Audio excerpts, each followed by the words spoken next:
꿀잠 자는 야담 이야기. 효자철저.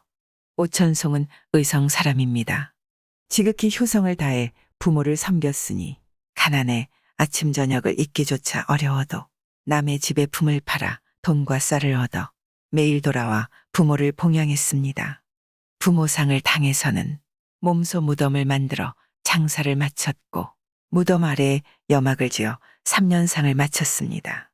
고을 사람들이 모두 심유를 잘했다고 칭찬했습니다. 그 손자 철조는 태어난 지 1년도 안 되어 부친을 잃었습니다. 그는 자라나서는 부친 얼굴을 알지 못하고 부친을 위해 상복을 입지 못한 것을 평생토록 애통하게 여겼습니다. 그래서 평생 다른 사람과 웃지도 않고 황황히 죄인처럼 살았습니다. 철조의 모친은 형의 집에서 살았는데 자기 집에서 좀 멀리 떨어진 곳이었습니다. 철조는 공무가 바빴지만 한 번도 빠뜨리지 않고 아침 저녁으로 모친의 안부를 물었습니다. 비바람이 불어도 추위와 더위가 심해도 그만두지 않았습니다. 모친께 맛있는 음식을 드리는 일도 게을리하지 않았습니다. 모친상을 당해서는 지나치게 애통해하다가 몸을 상할 정도였고 장례의 모든 정성을 다해 여한이 없도록 했습니다. 부친이 돌아간 지 60주기가 되자 제사상을 마련하고는 울부짖으며 가슴을 치니 조상 때인 것 같았습니다.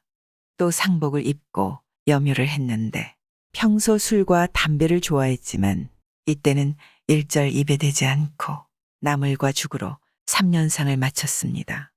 마을 사람들이 그 일을 관가에 알리니 의배원도 그 효심에 감동해 정려문을 그 동네에 세워 표창하던 일을 신청하려 했습니다. 그러나 철조는 울부짖으며 제발 멈춰달라고 호소했습니다. 그 특별한 행실은 마음속에서 우러난 것이지 세상에 보이려 한 일이 아니었기 때문이었습니다.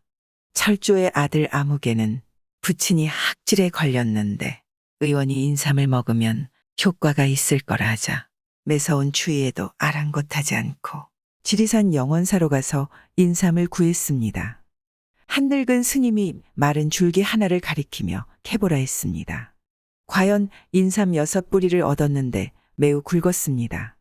그 순간 스님은 보이지 않았습니다.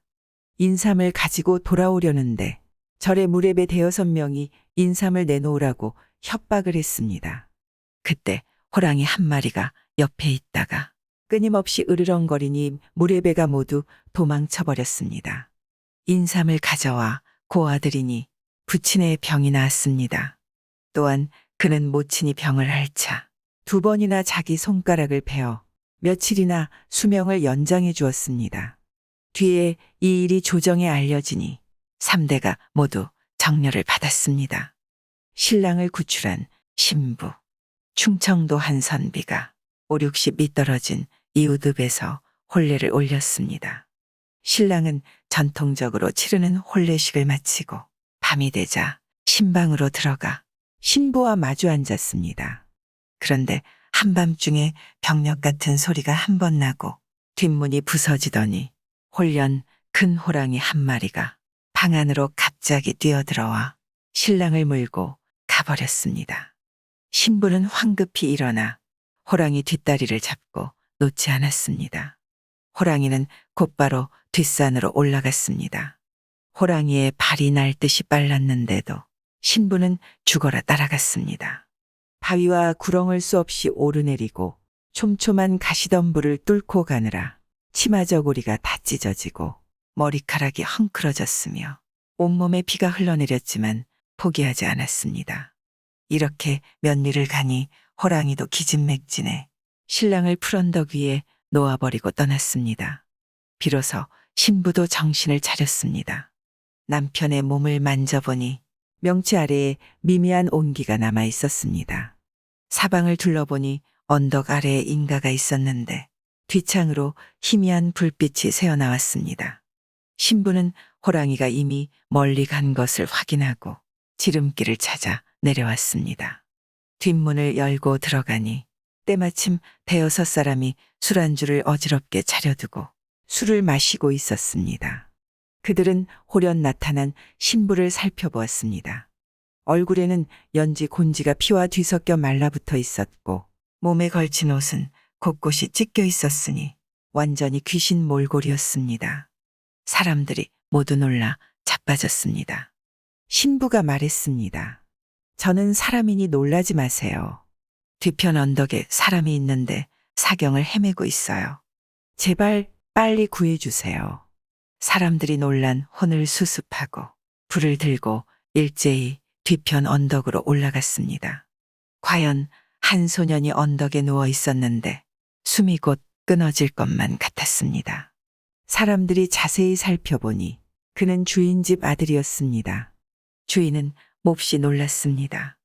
그를 들고 와 방 안에 눕히고 약물 등을 입속으로 부어 넣으니 한참 뒤에야 소생했습니다. 온 집안이 처음에는 놀라고 당황했지만 마침내는 축하하고 다행스러워했습니다. 신랑의 아버지가 아들의 혼례 행차를 보내고 이웃 친구들을 불러 술을 마시고 있었는데 호랑이가 신랑을 버린 곳이 바로 신랑 집 뒤편이었던 것입니다.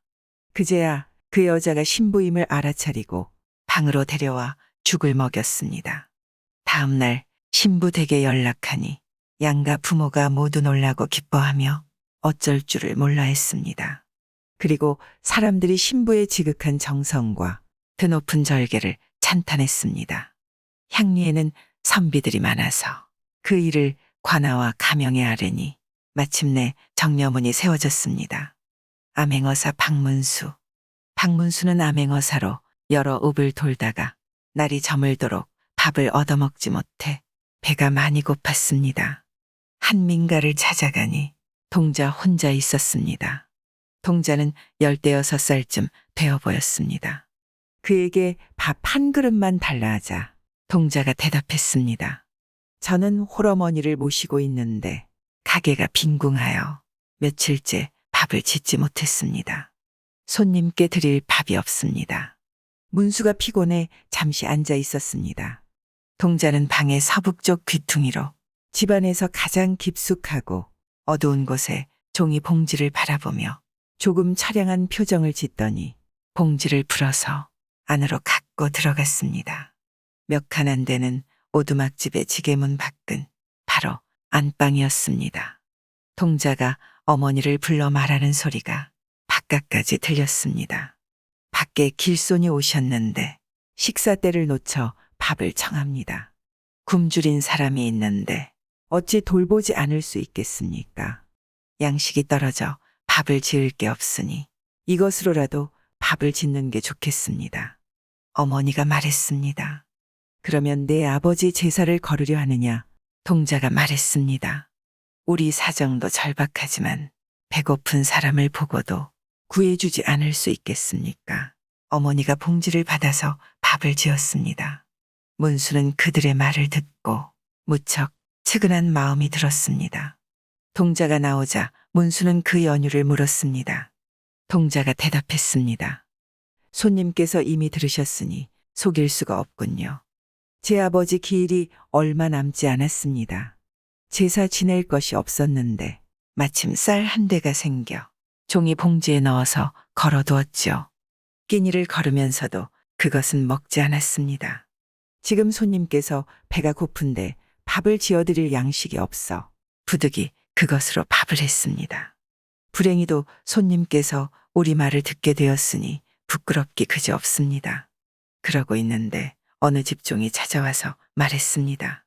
박도령 빨리 나오시오. 그러자 동자가 애걸했습니다. 오늘은 정말로 갈 수가 없다네. 문수가 그 성을 물어보니 종씨였습니다. 또 물었습니다. 저 사람은 누구요? 우리 읍 좌수의 종입니다. 제가 혼이 날 나이가 되어서 좌수에게 따님이 있다는 말을 듣고 통혼했습니다. 그러자 좌수가 욕을 당했다며 매번 이렇게 종을 보내 저를 잡아가서 끌고 다니며 모욕을 주는데 안 가는 곳이 없습니다. 오늘 또 저를 잡아가려 왔군요. 문수가 종에게 말했습니다. 나는 이 동자의 삼촌이다. 내가 대신 가겠다.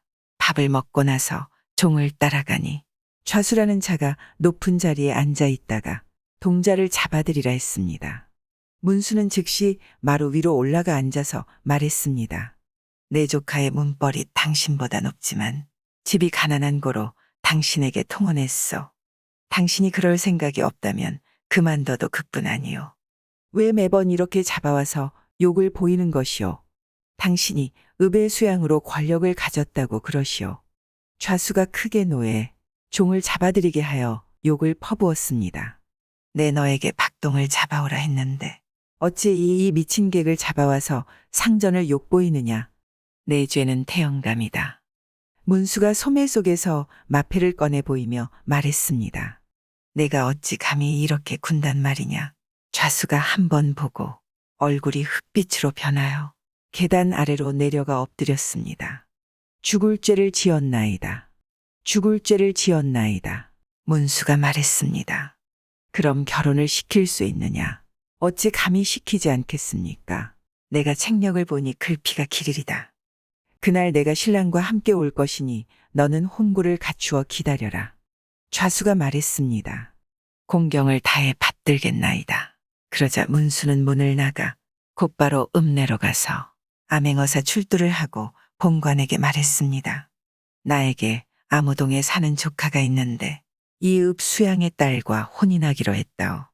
홀렌 날이 모일인데 그때 쓸 도구며 잔치 비용을 관비에서 지급하는 것이 좋겠소. 좋은 일을 하는데 돕는 것이 당연하지 않겠습니까? 명령대로 삼가 받들겠나이다. 그리고 이웃 읍 수령들도 초청하게 했습니다. 홀렌날 문수는 신랑에게 자기가 묵고 있는 곳으로 오게 하여 관복을 갖춰 입게 하고 자기도 위의를 갖추어 뒤를 따라갔습니다. 좌수집에는 구름이나 안개가 드리운 듯 설치된 장막이 하늘에 닿았고 술잔과 쟁반이 가득했습니다. 어사는 윗자리 주빈석에 앉고 여러 수령이 열을 지어 앉았으니 좌수집이 한층 빛났습니다. 예를 올리고 나서 신랑이 나오니 어사가 좌수를 잡아오게 했습니다. 좌수가 머리를 조아리며 말했습니다. 소인이 분부대로 혼례를 올렸나이다. 어사가 물었습니다. 너의 논과 밭은 얼마나 되느냐? 몇 섬지기는 됩니다. 반을 나누어 사위에게 줄 수 있느냐? 어찌 감히 그렇게 할 수 없겠습니까? 노비와 마소는 몇이나 되고 그릇과 진물은 어느 정도냐? 노비는 몇 명, 마소는 몇 필, 그릇은 몇 건, 진물은 몇 개 있나이다. 사위에게 그 반을 줄 수 있느냐? 어찌 감히 그러지 않겠습니까? 어사는 좌수에게 땅이나 집 등의 권리를 증명하는 문서를 작성하게 했습니다. 그리고 증인으로는 먼저 어사 박문수라고 자신의 이름을 쓰고 다음으로 본관과 모모읍의 원의 이름을 나란히 쓰고서 마패를 눌러 찍었습니다. 그러고는 다른 고을로 떠났습니다. 귀신으로 돌아온 남편. 좌랑 이경류가 병조자랑으로 있을 때 임진왜란이 일어났습니다. 그의 둘째 형은 붓을 던지고 무관직을 얻었습니다. 조방장 병기가 출전하자 그 둘째 형을 종사관으로 삼는다는 임금의 제가가 내려졌습니다. 하지만 둘째 형의 이름이 이경류의 이름으로 잘못 기재되었습니다. 둘째 형이 말했습니다. 내 이름으로 잘못 쓰였지만 임금께서 나를 제가하셨기에 내가 가야 한다. 그러자 이경류가 말했습니다. 이미 제 이름으로 제가가 내려졌으니 마땅히 제가 가야 합니다. 그러고는 군장을 꾸려 모친께 작별 인사를 드리고 다급히 진으로 나아갔습니다. 병기는 영남 우도에 출전해 크게 패하고 도망쳤습니다. 진중에 우두머리가 없으니 큰 혼란이 일어났습니다. 이경류가 순변사 이일이 상주에 있다는 소식을 듣고 말을 달려 윤섬공, 박지공과 같은 막하에 들어갔습니다. 전투가 또 불리하게 돌아가 진이 무너지고 윤공과 박공이 모두 피해를 입었습니다. 이경류가 진 밖으로 나가려 하니 종이 말을 잡고 기다리고 있다가 울며 말했습니다. 일이 이미 이 지경이 되었으니 속히 서울로 돌아가는 것이 좋겠습니다. 공이 웃으며 말했습니다. 나란 일이 이렇게 되었는데 내 어찌 구차히 살기를 바라겠느냐? 그러고는 붓을 꺼내 노친과 큰형에게 연결하는 편지를 써서 도포 자락에 넣어 종에게 전하게 하고 다시 적진으로 나아가려 했습니다. 종이 공을 끌어안고 울기를 멈추지 않았습니다. 공이 말했습니다. 내 정성이 아름답구나. 내 너의 말을 들으마. 배가 많이 고프다. 밥이나 좀 얻어오너라. 종은 그 말을 믿어 의심치 않았습니다. 종이 민가를 찾아가 밥을 구해오니 공은 이미 사라지고 없었습니다. 종이 적진을 바라보며 통곡하고 돌아갔습니다. 공은 밥을 핑계 삼아 종을 따돌리고는 몸을 돌려 적진으로 달려가 맨손으로 사람을 쳐 죽이다가 해를 당했습니다. 향년 24살 4월 24일이었고 그곳은 상주 북문 박들판이었습니다. 종이 말을 끌고 돌아오니 온 집안 사람이 그제야 흉보를 들었습니다. 집안 사람들은 편지를 쓴 날을 기일로 삼아 초상을 치렀습니다. 종은 스스로 목을 베어 죽었고 말도 역시 먹지 않으니 굶어 죽었습니다. 남겨진 의관으로 염을 하고 입관해 광주 돌마면에 있는 선영 왼편 기슭에 무덤을 만들었습니다. 그리고 그 아래에 종과 말의 무덤을 만들어 주었습니다. 상주살림들은 제단을 설치해 제사를 지내주었고 조정은 도승지의 벼슬을 추중했습니다. 을묘년 정조 임금께서 친필로 충신이사단을 써주시고 북평에 누각을 세워 삼종사 이경료 윤섬 박지를 배양해 봄가을에 제사를 지내도록 했습니다. 공은 죽고 나서 밤마다 집에 찾아왔는데 목소리나 웃는 모습이 살아있을 때와 똑같았습니다. 부인 조씨와 수작하는 것도 옛날과 다르지 않았습니다. 음식을 내주면 평소처럼 같이 마시고 씹었는데 나중에 보면 음식은 그대로였습니다.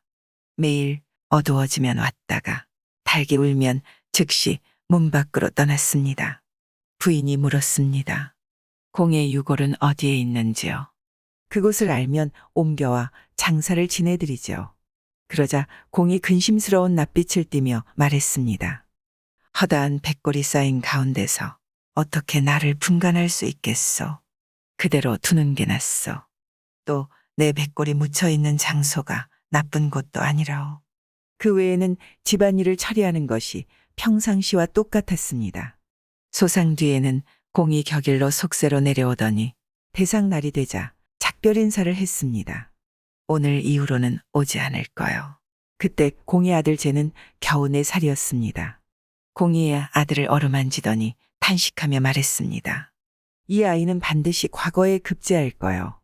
그러나 후에 불행한 일이 있을 텐데 그때 다시 오리다. 그러고는 문을 나섰습니다. 그 뒤로 다시는 모습이나 그림자를 보이지 않았습니다. 그로부터 20여 년 뒤 광해군 때 아들 제가 급제했습니다. 사당에 아련할 때 공중에서 과거에 급제한 사람은 나아가고 물러가라는 소리가 들려오니 사람들이 모두 기이하게 여겼습니다. 한편 공이 늙은 모친은 병환이 있었습니다. 때가 5, 6월 사이이고 병중이라 목이 말라서 시중 들은 사람에게 말했습니다. 어떻게 귤을 좀 얻어올 수 없겠느냐. 그걸 먹으면 목이 마르는 병이 나을 것도 같은데. 며칠 뒤 공중에서 공의 형을 부르는 소리가 들려왔습니다.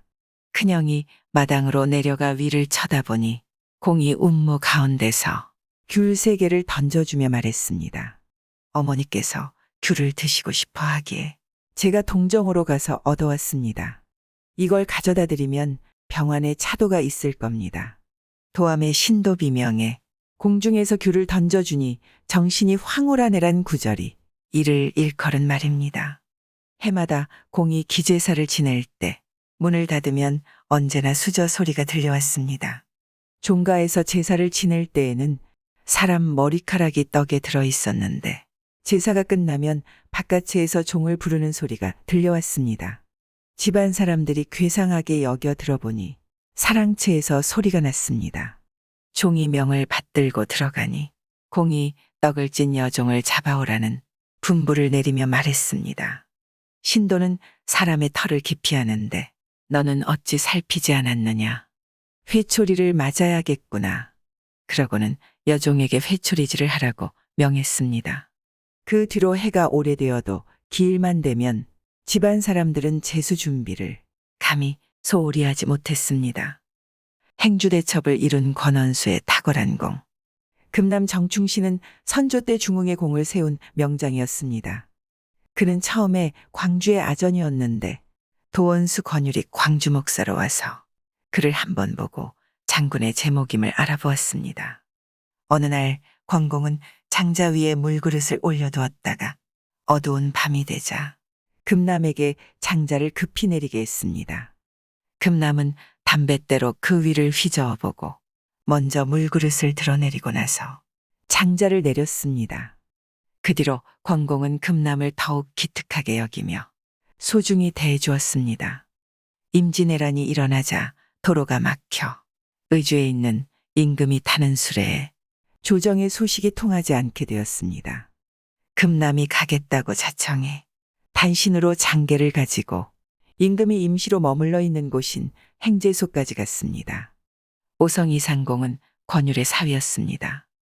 그는 권공이 보낸 편지를 보고 금남을 조정에 청거했습니다. 금남은 묵과의 급제에 공훈을 세웠으며 뒤에 벼슬이 부원수에 이르렀습니다. 금남이 젊었을 적에 오성의 집에 있었는데 오성은 우스개를 잘했습니다. 그는 매번 금남에게 이렇게 말했습니다. 우리 장인 권공께서는 유별난 지략이 없이 요행으로 성공했으니 나는 장인어른을 두려워하지 않네.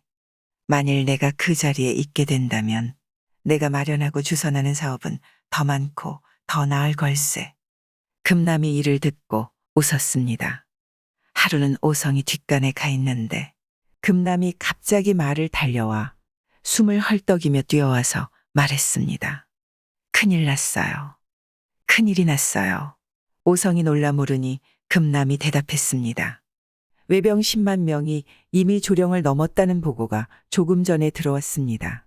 외란을 겪은 지 얼마 되지 않아 그 상처가 채 아물지도 않은 때였습니다. 오성도 7년의 전란 동안 온갖 고통을 다 겪었던지라 이 말을 듣고 당황해 어쩔 줄 몰라 뒷간에 주저앉아 버렸습니다. 금남이 크게 웃으며 말했습니다. 대감께서는 매번 권공도 두렵지 않다 하시더니 조금 전에는 왜 그렇게 겁을 내셨나요? 아까 한 말은 다 장난이었습니다. 행주대첩 때 권공의 일을 이야기해 드릴 테니 한번 들어보시겠습니까? 대첩 전날 밤이 깊어지자 권공이 소인을 군막으로 불러서 말씀하셨지요. 내일 큰 전투가 있을 텐데 아직 지형을 숙지하지 못했구나. 몰래 가서 도로 돌아보고 오자. 너는 나를 따르거라. 권공께서는 혼자서 말을 타고 나가 강변을 시찰하고 높은 언덕에 올라 적진의 형세를 살폈습니다. 이때 달은 뜨지 않았고 별도 드물어 넓은 벌판이 막막하기만 했지요. 갑자기 철기들이 분주히 달리고 칼과 창이 어지러이 부딪히는 소리가 들리는 것 같더니 외병이 이미 백겹으로 포위하고 있었습니다.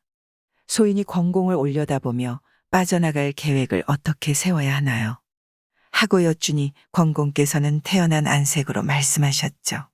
내 적을 격파하는 기술을 가졌으니 두려워하지 말거라. 그러고는 갑자기 큰 소리로 외쳤지요. 내일 싸우기로 약속해놓고 기병을 놓아 포위하는 것은 비겁하고 신에 없는 짓이다. 충신아, 내가 외장 있는 곳으로 가서 정가를 하고 돌아오너라. 소인은 예의했지만 감히 발을 떼어놓기 힘들었습니다. 그러자 권공께서 또 외치셨지요. 두 나라 간의 교전에서도 사신이 중간에 있어야 하느니라. 속히 갔다 오거라. 마침내 소인이 죽음을 무릅쓰고 가서 장군의 명을 전하니 외장은 한참 생각하다가 포위를 풀고 보내주라는 명령을 진중에 내렸습니다. 둘러싸고 있던 진에서 길을 터주니 칼과 창이 사람을 찌를 듯하고 겨우 말 한 마리가 지나갈 틈만 내주었는데도 권공은 고삐를 늦추고 천천히 가셨죠. 권공께서 집문 밖으로 나오시자마자 또 소인을 불러 말씀하셨지요. 다시 가서 정갈하거라. 내가 등나무 채찍을 두고 왔구나. 반드시 찾아 보내달라고 전하거라. 소인은 방금 만길 구렁텅이에서 벗어났는데 다시 청길 바닷속으로 들어가라고 하시니 그때 그 발걸음은 정말 견디기 어려웠습니다. 그러나 감히 명을 어길 수 없어 만번 죽을 것을 각오하고 다시 가서 말씀을 전했습니다. 외장이 명을 내리니 적진이 채찍을 찾느라 들끓었지요. 소인이 돌아와 보고를 드리니 권공께서 그제야 말을 천천히 몰아 진중으로 돌아왔습니다. 돌아와 군막 안을 살펴보니 등나무 채찍이 거기 있었지요. 소인이 까닭을 여쭈니 권공께서 이렇게 말씀하셨지요. 병법은 거짓말도 마다하지 않지. 채찍이 여기 있는데도 거기서 찾게 한 것은 파도가 치듯 물이 끓듯 적진을 교란시켜 적들에게 편히 잠잘 겨를을 주지 않음으로써 적을 흔드는 술책이다. 너도 그걸 알아야 하느니라. 그러고는 옷을 벗고 누우셨는데 고고는 소리가 천둥이 치는 듯 했습니다. 소인은 식은땀으로 등을 다 적셨으니 저도 모르게 놀라고 탐복할 따름이었습니다. 다음 날 대전에서 권공은 크게 승리했습니다. 용병술은 귀신도 헤아릴 수 없고 빼어나게 큰 담력은 옛날의 명장이라도 그보다 낫지 않았을 것입니다. 그런데 대감께서는 방금 왜구가 침략했다는 보고만 듣고도 놀라고 당황하여 어쩔 줄 모르셨으니 어찌 권공을 두려워하지 않으신단 말입니까? 오성이 웃으며 말했습니다. 내 속마음은 겁쟁이가 아니다. 특별히 너를 시험해 본 것일 뿐이다. 무릇 이 세 사람은 모두 뛰어난 인재입니다. 권공의 지략과 이공의 해악, 정공의 중용은 불세출의 장관입니다. 위성관에서 만난 신선, 정조 이민년과 개축년 사이에 영남 안찰사 김아무개가 가을철 순시를 하다가 함양에 이르러 위성관에서 하룻밤을 묵게 되었습니다. 그는 지인이나 기생을 물리치고 방에서 혼자 잤는데 인적 없는 한밤중에 침실 방이 열렸다 닫혔다 하더니 똑똑 문 두드리는 소리가 들려왔습니다. 김공이 잠에서 깨어나 물었습니다. 너는 무슨 물건이냐? 사람이냐 귀신이냐? 귀신이 아니라 사람입니다. 그렇다면 사람 없는 깊은 밤에 행적이 어찌 이처럼 수상한가? 아니면 가슴 속에 할 이야기라도 있는가? 비밀리에 드릴 말씀이 있습니다. 김공이 일어나 앉아 사람을 불러 촛불을 밝히려 했습니다. 그러지 마십시오. 행차께서 제 모습을 한 번이라도 보시면 반드시 놀라 두려워하실 겁니다. 앉아서 이야기 나누는 데는 어두운 밤이 방해되지 않을 것입니다. 얼마나 괴상한 모습이길래 촛불조차 켜기 싫어하시오. 온몸에 털이 났기 때문입니다. 김공이 그 말을 듣고 더욱 놀랐습니다. 그래서 물었습니다. 당신이 사람이라면 무슨 사연으로 온몸에 털이 났단 말이오? 저는 본디 상주의 우주서입니다. 중종 때의 명경과에 급제하여 한양에서 벼슬을 얻고 정암 조선생께 집지를 드리고 여러 해 동안 배웠습니다. 기묘사화를 당해서 김정, 이장곤 등 여러 유생이 잡혀갔을 때 한양에서 도망쳤습니다. 시골집으로 가면 반드시 관가에서 조사 나와 체포해 갈 것 같아 곧바로 지리산으로 들어갔습니다. 여러 날 굶주린 끝에 깊은 계곡에 들어가니 호구지책이 더 막막했습니다. 가끔 시냇가에 보드라운 풀이라도 있으면 곧게서 씹어 먹었고 산과실이 있으면 따먹었습니다. 처음에는 배가 차고 요기가 되었지만 조금 뒤 똥을 누면 모두 설사로 쏟아져 나왔습니다. 이렇게 하며 거의 대여섯 달이 지나자 점점 온몸에 털이 나기 시작했는데 긴 것은 몇 촌이나 되었지요. 그러자 걸음걸이가 나는 듯 빨라졌고 천길 절벽도 어려움 없이 뛰어넘을 수 있어 원숭이와 다름없어졌습니다. 매번 스스로 생각하기를 세상 사람들이 나를 보면 괴상한 짐승이라 할 것 같아 감히 산 밖으로 나갈 계획을 세울 수가 없었습니다. 나무꾼이나 목동을 만나면 언제나 몸을 숨겼지요. 오랫동안 깊은 계곡과 층층 바위 사이에 살며 간혹 달 밝은 밤이면 혼자 앉아 예전에 읽던 경서를 음송하고 신세를 생각하니 저도 모르게 한심해져서 눈물을 뚝뚝 흘리기도 했습니다. 그러나 고향의 부모 처자를 회상하면 모두 다 돌아가신지라 더 이상 고향으로 돌아갈 마음이 생겨나지 않았습니다. 이렇게 세월을 보내니 산중에 무서운 존재인 맹호나 독사도 저에겐 두려운 존재가 아니었습니다. 유일하게 두려운 존재는 포수였으니 낮에는 숨었다가 밤에 돌아다녀야 했습니다. 형체야 이미 변했지만 사람의 마음은 아직 사그라들지 않았기에 늘 세상 사람을 한 번 만나서 세상 일을 물어보고 싶었지만 이런 괴상한 모습으로는 감히 모습을 드러낼 수가 없었습니다. 일전에 때마침 행차께서 여기 도착하신다는 소문을 듣고 죽음을 무릅쓰고 와서 뵌 것은 다른 특별한 뜻이 있어서가 아닙니다. 오직 정암 선생님 댁 자손들은 얼마나 되며 선생님의 억울하고 원통한 일이 풀리는 것은 마침내 이루어졌는지 등에 대해 상세히 여쭤보고 싶어서였습니다. 김공이 대답했습니다. 정암 선생은 인조모년에 억울한 일이 풀려 문묘에 배양되었소. 사익서원도 곳곳에 있어. 자손으로는 여차여차한 사람들이 있는데 각각 조정으로부터 특별히 받은 것이 있어 더 이상 유감이 남아있지 않을 것이오. 그 사람이 김효사와의 전말을 물어보니 김공이 하나도 잊지 않고 일일이 상세하게 말해주었습니다. 또 그 사람에게 처음 도망갈 때의 나이가 어떻게 되냐고 물어보니 35살이었다고 대답했습니다. 지금부터 김윤현까지는 거의 300여 년이 되는데 그렇다면 당신 연세는 근 400여 세가 되는군요. 그동안 깊은 산골에서 세월을 보냈기에 나 역시 몇 년이나 지났는지 모릅니다. 김공이 말했습니다. 당신이 거처하는 굴이 여기서 멀 텐데 어떻게 해서 이렇게 빨리 오셨어? 기운을 내서 걸을 때는 층암절벽이라도 나는 원숭이처럼 빠르게 뛰어넘으면서 가면 눈 깜짝할 사이에 10여 리를 갈 수 있지요. 김공은 그 이야기를 듣고 정말 신기하게 생각했습니다. 그리고 음식을 주려 하니 그 사람이 말했습니다. 음식은 원치 않습니다. 과실이나 좀 많이 주십시오.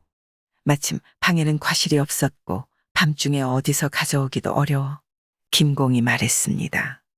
지금 갖고 있는 과실이 없구려. 내일 밤에 다시 오신다면 꼭 마련해 두겠소. 다시 오실 수 있겠소. 가르침대로 하겠습니다. 그 사람은 즉시 작별을 고하고 홀연 떠났습니다. 다시 온다고 약속했기에 김공은 몸이 편치 않다고 핑계대고는 위성관에 하루 더 머물렀습니다. 아침 점심 다담상에서 과일 접시는 모두 남겨두고 그를 기다리니 과연 밤이 깊어지자 그 사람이 다시 왔습니다. 김공이 자리에서 일어나 영접하고 과일 접시를 내어주니 그 사람이 크게 기뻐하며 다 먹고서 말했습니다. 다행히 한 번 포식겠습니다. 김공이 말했습니다.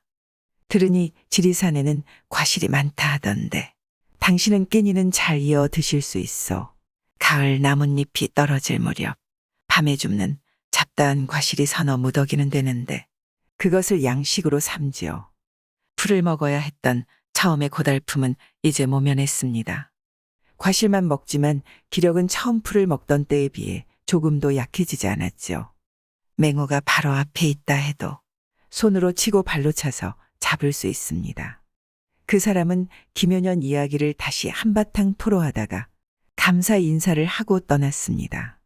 김공은 평생 동안 한 번도 남에게 이 이야기를 하지 않았는데 임종이 다가오자 자제들에게 말했습니다. 옛날에 털난 여자가 있다더니 그게 이상한 일은 아니다. 마침내 이를 글로 기록하게 했습니다. 복을 가져온 과부.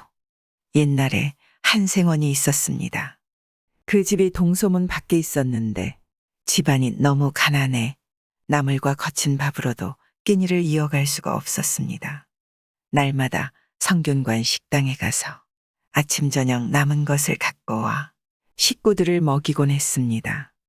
하루는 소매에 밥을 넣고 어두운 길로 돌아오다가 중간에 한 미녀를 만났습니다. 미녀가 뒤따라오자 생이 돌아보고 말했습니다. 뭐하는 사람인데 나를 따라오는 거요? 여자가 말했습니다. 당신과 함께 가서 당신을 위해 기출을 받들고 싶어요. 생이 말했습니다. 우리 집이 매우 가난해. 하나뿐인 저도 배를 골려 울게 만드니 걱정인데 하물며 어찌 첩까지 둘 수 있겠소. 낭자가 나를 따라온다면 필시 예상의 귀신이 될 테니 그런 생각일랑 절대 하지 마시오.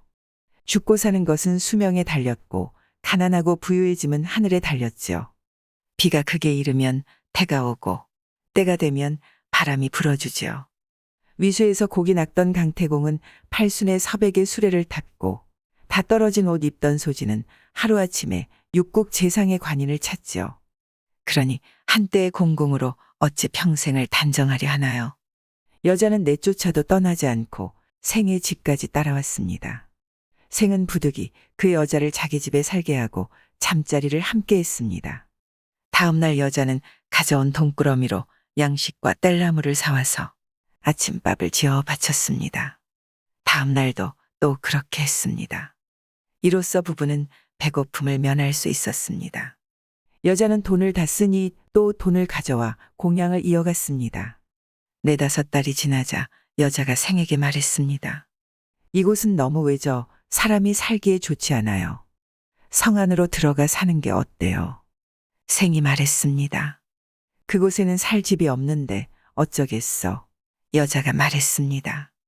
성 안으로 들어가시려고만 한다면 집 없는 게 무슨 걱정인가요? 하루는 노비 7-8명이 가마 2개와 말 2匹를 이끌고 왔고 청이동자 하나는 당나귀 1마리를 끌고 왔습니다. 여자는 장롱을 열어 새 옷들을 꺼냈습니다. 한 벌은 본처에게 주고 또 한 벌은 자기가 입고 다른 한 벌은 생이 입게 했습니다. 처와 첩은 각각 가마에 타고 생은 당나귀에 올라 그 뒤를 따랐습니다. 어느덧 한 집에 이르자 처와 첩이 곧바로 안채로 들어가고 생은 바깥마당을 돌아다녔습니다. 처마와 집채가 웅장했고 화초가 우거졌습니다. 문득 어린 종이 생을 안으로 맞이했습니다. 처는 안방에 있고 첩은 건넌방에 있었습니다. 날마다 쓸 그릇과 살림살이가 다 갖춰져 있고 앞에 있는 노비들은 심부름을 시키기에 충분했습니다. 생이 물었습니다. 이게 누구 집이요? 여자가 웃으며 말했습니다. 대나무를 감상하는데 구태여 주인을 물을 필요가 있나요? 사는 사람이 곧 주인이지요. 이로부터 먹고 입을 것이 풍족해지고 넓은 데서 사니 야윈 얼굴이 다시 번드레해졌습니다. 강남 부흥도 부럽지 않았습니다. 이때의 이동지라고 불리는 사람이 왕왕 이곳에 와서 첩을 만났는데 가까운 친척이라 했습니다. 그 외에는 왕래하는 사람이 없었습니다. 하루는 여자가 생에게 말했습니다. 낭군님, 어여쁜 첩을 또 얻고 싶지 않으세요? 생이 놀라 말했습니다. 낭자를 만난 이후로 낭자의 힘에 의지하니 이 한 몸이 편안하고 부유해졌어.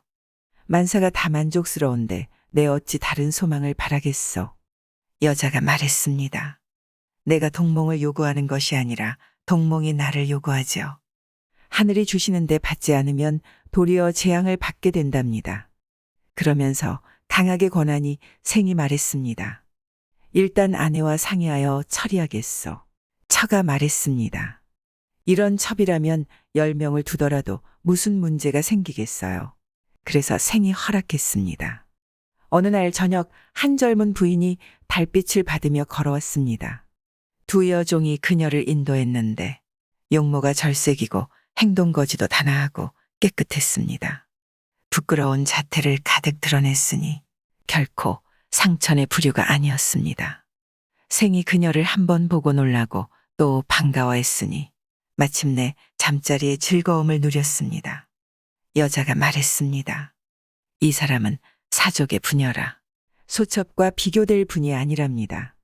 동등한 부인의 예로 대우해 주셔요. 생이 그 말에 따라 그녀를 공경하니 세 여자가 함께 살며 규방이 화목했습니다. 하루는 이동지가 찾아와서 생에게 말했습니다. 오늘 도목정사를 보니 당신이 이조와 병조에서 올리는 후보자 3사람 중 첫째에 들었다오. 생이 말했습니다. 세상에서 내 이름을 아는 사람이 없고 또 친지도 없는데 누가 나를 청거하겠소. 소식을 전하는 사람이 착각했을 것이오. 이동지가 말했습니다. 내 눈으로 직접 보았소. 내 어찌 당신의 이름을 모르겠소. 능의 노비가 벼슬의 추천됨을 알리는 문서를 가지고 와 머리를 조아리며 물었습니다. 여기가 모택이 맞습니까? 생원이 자기 이름을 보니 과연 틀림이 없었습니다. 놀라고 의아했지만 벼슬길로 나갔습니다. 그 뒤 절차에 따라 추천을 받아 주와 목을 두루 거쳤습니다. 하루는 생이 여자에게 말했습니다. 내 당신과 같이 산 지 벌써 수십 년이 지나 이제 곧 늙어 죽을 텐데 아직도 당신 내력을 알지 못하오.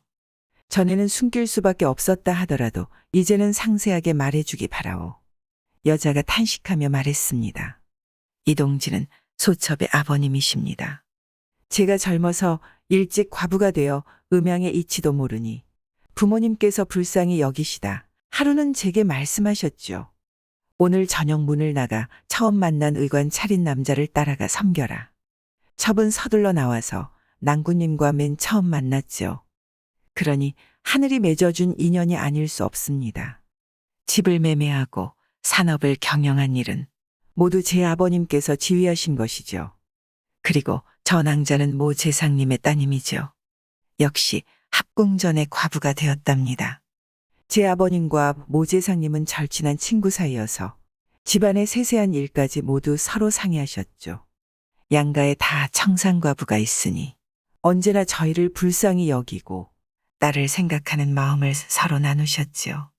하루는 제 아버지께서 제게 어떻게 하셨는지 재상님께 말씀드렸더니 재상님께서 한참 동안 고민하는 표정을 지으시다가 말씀하셨죠. 나 역시 그렇게 할 뜻이 있네. 마침내 재상님은 딸이 병들어 죽었다고 시가의 부고를 보내고 산 아래에 가짜로 장례를 치르고서 낭자를 낭구님께 보내셨죠.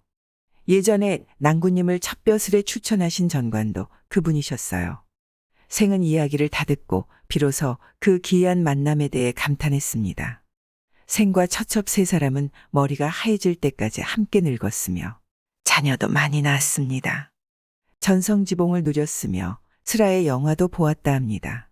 용천골, 땅 좋고 물 좋고 인품 좋은 내 고향은 봉황이 짝을 지어 날아들고 산과들엔 꽃향기 그윽하여 선관선녀의 구름 타고 하강합니다. 이곳에 용천이라는 산골 마을이 있으니 용천이라는 그 내력을 알아보겠습니다. 용정에서 동남쪽으로 산골길 50여리를 올라가면 멀고도 먼 옛날부터 용솟음쳐 솟아나는 맑고도 맑은 샘물이 있으니 이 샘물 천만길 깊은 땅속에서 좋은 물만 솟아나므로 빛깔은 수정 같고 물맛은 성경의 불로장생 장명수도 비기지 못합니다. 이리 좋은 샘물이 생긴 지는 오래였건만 옛날 이곳에는 사람도 없었고 고리름도 없었습니다. 임자 없고 이름 없는 무인 무명골이었었건만 바람 따라 구름 가고 절기 따라 꽃이 피어 해를 바꿈이 얼마였는지 어느 해 봄이었습니다. 골판에는 방초가 우거져 초록색 판을 이루었고 앞뒤산 복마다에는 진달래 만발하여 연분홍 꽃무늬 술을 놓았는데 봄을 맞는 비둘기 쌍지어 날다 샘물에 목욕하고 앞서거니 뒤따르면서 창공에 나르치니 때가 가절이어 곳은 절승지였습니다. 이때 한 초동이 어느 곳에나 오는지는 분명치 않으나 물 따라 올라오는데 지게에다 괭이와 낫을 가세질러지고 물줄기 따르며 골판 살피는 품새, 정명, 산천 경계 좋은 곳을 찾는 듯 하였습니다. 물 따라 멀고 먼 길을 걸어온 듯 초동은 기름진 골판에 목까지 끼어 있으니 얘가 바로 명승지라 일컬으며 거기에다 지게를 벗어놓았습니다. 초동은 먼지 맑은 샘물에다 가란목을 적신 후 물 옆에 산기슭에 자리 잡고 앉아서 쌍피리에다 절승지를 옮기었습니다. 옛날 황제 허원 씨는 쌍피리를 만들어 봉황자홍의 울음소리를 합하여 음료를 만들었다 합니다. 초동이 절승지를 노래함은 맑고도 좋은 물과 백화초 무성한 비옥한 땅에다 이 물을 대어 오곡이 너울칠 것을 바라보는 마음까지 한데 합해 유를 내니 그 명료하고 청아함이 진주 옥반에서 구르는 듯 그 구성짐은 수심을 뚫고 지심을 울리며 구름을 헤치고 천계에 오르는 듯 했습니다. 얼마를 불었는지 모르나 그때도 초동이 피리를 불고 있을 때였습니다. 한선녀 피리 소리 따라 샘물터에 내리는데 몸에는 체이를 감고 겨드랑이에는 체육동이를 꼈으니 그 자태월궁의 상하 광화전에 내린 듯 은하수의 직녀성 견우성을 찾는 듯 하였습니다.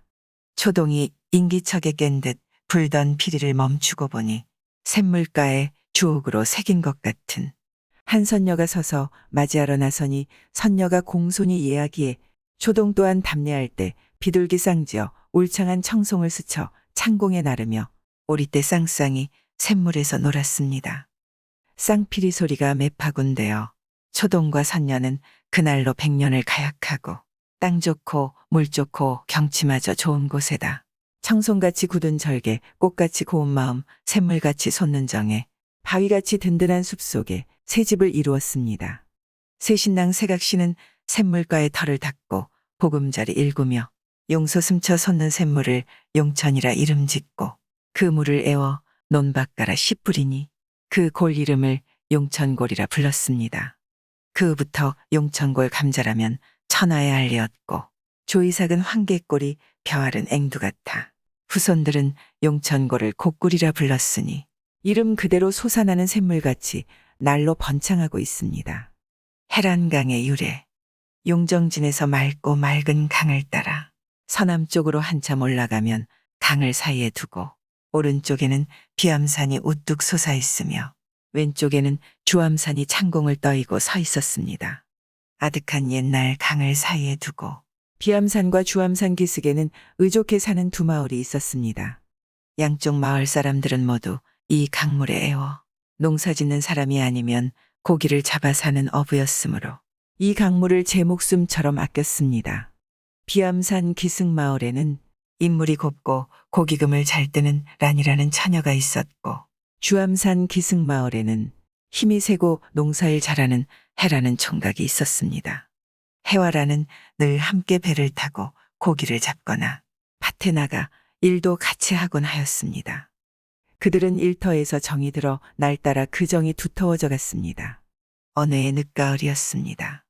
두 마을 사람들은 지은 곡식을 산처럼 쌓아놓고 강에서 잡은 고기를 알뜰히 말리어 두rum지어 쟁여놓고 엄동설안을 보내려 하였습니다.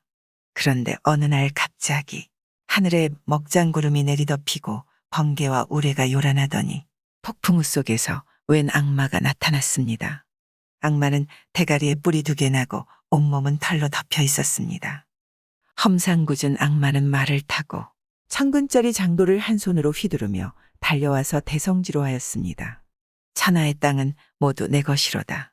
악마는 양식과 말린 고기를 모두 떨어가고 또 두 마을에서 미녀까지 납치해 갔습니다. 마을 사람들은 이 힘골센 악마를 물리칠 궁리가 금시 생각나지 않아 그저 바람처럼 날아가는 악마를 보고만 있었습니다. 겨울이 왔습니다. 마을 사람들은 양식이 떨어져 얼음을 깨고 고기를 잡아 목숨을 부지하려 했으나 고기는 한 마리도 잡히지 않았습니다. 어부들이 물속을 기우시 들여다보았더니 거울처럼 맑던 강물이 들죽처럼 흐렸으니 고기인들 어떻게 흐린 물속에서 살 수 있으라. 고기들은 어디론가 진작 달아났던 것입니다. 이듬해 가을이 돌아오자 포악한 악마는 또 달려와서 양식과 미녀를 빼앗아 갔습니다. 그때로부터 이 두 마을 사람들의 가슴에는 흐린 물이 흘러들기 시작하였습니다. 그들은 올해나 내년이나 하고 기대를 걸었으나 해마다 모조리 빼앗기고 먼지만 털고나 앉았습니다. 참을래야 참을 수 없게 된 마을 사람들은 그 악마를 죽이고자 목숨을 걸고 판가리 싸움을 하기로 하였습니다. 마침내 농민들은 호미를 들고 어부는 노를 들고 일떠났고 힘장사 해는 섯을 푸른 장검을 비껴들고 사람들의 앞장에 나섰습니다.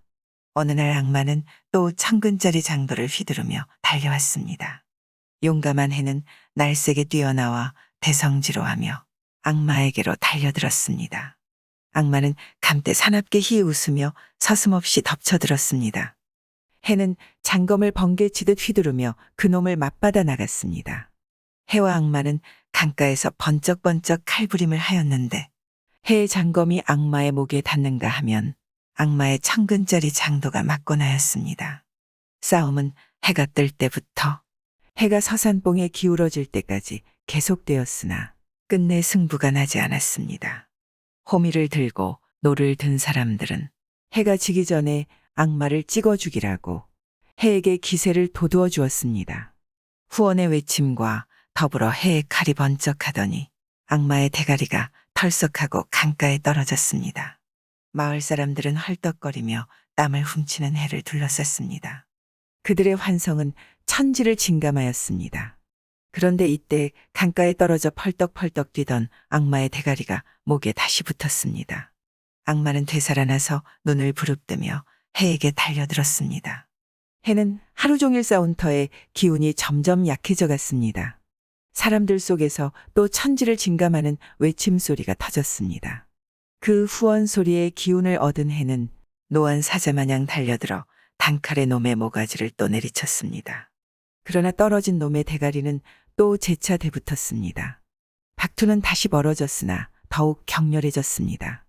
그런데 해는 이미 기진맥진해졌습니다. 마을 사람들은 큰 소리로 해를 후원하면서 올가미를 악마의 목에 뿌렸습니다. 악마가 올가미를 번개같이 벗기려는 순간 해의 장검이 번쩍하고 악마의 모가지를 잘랐습니다. 악마의 대가리가 또다시 붙으려고 풀떡풀떡 뛰는 위기일발의 찰나에 난이 나는 듯이 달려와 치마폭에 싼 매운재를 악마의 모가지에다 확 쳤습니다. 악마의 대가리는 다시 붙으려고 펄떡였으나 매운재 때문에 다시 붙지 못하고 그 흉측스러운 몸뚱이는 쿵하고 땅에 자빠졌습니다. 그러자 마을 사람들은 일시에 달려들어 악마의 시체를 강물 속에 쳐넣어 버렸습니다. 두 마을 사나이들은 용감한 해를 죽혀들고 아낙네들은 영리한 난을 둘러싸고 승리의 환성을 높이 높이 올리었습니다. 이날부터 강물은 이전처럼 맑아지고 고기들도 떼지어 오락가락 헤엄치었습니다. 악마와 싸워 이긴 강변에서 용감한 해와 총명한 난의 혼례식이 거행되었습니다. 신랑 신부는 꽃과 소나무로 장식된 용배 속에 앉아 있었고 두 마을 사람들은 잔의 미주를 따라들고 그들의 행복을 축하하였습니다. 용감한 해와 총명한 난이여 해란이여. 그때부터 이 강 이름도 해란강이라 불리어졌다고 합니다. 우물 안에 개구리. 옛날 어느 바다에서 멀지 않은 곳에 우물이 하나 있었습니다. 이 우물 속에 개구리 한 마리가 살고 있었습니다. 개구리는 이 작은 우물 속에서 물벌레들을 잡아먹으면서 자유롭게 살았습니다. 개구리는 우물 속에서 높고 푸른 하늘을 쳐다보며 이 세상이라는 것은 내가 사는 물 위에 저같이 높고 넓은 하늘이 있는 것이로다. 이 물과 하늘에는 나보다 더 크고 강한 자는 없다. 라고 생각하면서 자기의 삶을 잠옷 자랑스러워하였습니다. 그런데 하루는 호련히 창하는 물소리와 함께 우물 안이 뒤덮일 듯하였습니다. 개구리는 깜짝 놀라 헐떡거리고 있었습니다. 얼마 후 요란스럽던 우물이 잔잔해져서야 개구리는 정신을 가다듬고 주위를 살펴보았습니다. 어디서 왔는지 우물을 거의 덮을 것 같은 큰 놈이 쭈그리고 앉아 있었습니다. 생전 처음 보는 놈으로 저보다 몇 곱절 큰 놈이어서 더럭 겁이 났습니다. 놀란 가슴을 가다듬고 한참 생각하여 보니 이 세상에는 저보다 더 센 자가 없겠는데 웬 놈인가 하여 그 앞으로 뛰어나가면서 이놈아 너는 어떤 놈이기에 내 허락도 없이 이 나라로 왔느냐? 라고 꾸짖었습니다. 개구리의 꾸짖음이 너무 어처구니 없고 또한 가소롭기 짝이 없다고 여긴 거북은 잠잠히 눈만 껌뻑거리다 한 발을 덥석 들어 개구리를 누르면서 이 당돌한 놈아 내가 무슨 주인이란 말이냐? 라고 욕을 했습니다.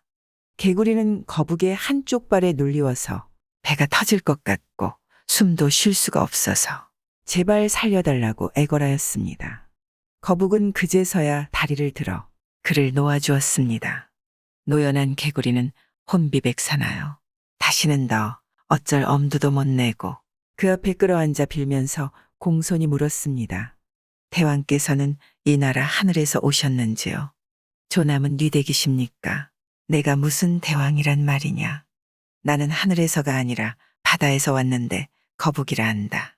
거북의 말을 듣고 개구리는 우물 안을 한 바퀴 휘 돌아다니고서 큰 소리로 물었습니다. 거북님이 대왕이 아니라면 당신이 사는 그 바다라는 곳은 어디에 있으며 그 바다는 이 나라보다 더 큽니까? 그리고 당신보다 더 힘센 자가 있단 말입니까? 거북은 너무 어이없어서 뾰족한 대가리를 찔룩거리며 냉소하였습니다. 이것이 무슨 나라란 말이냐? 이는 육지에 있는 우물이다. 육지의 우물이란 것은 세상에 비하면 이 우물 속에 물 한 방울만도 작은 것에 불과하다. 내가 사는 바다는 육지보다도 3배나 더 크다.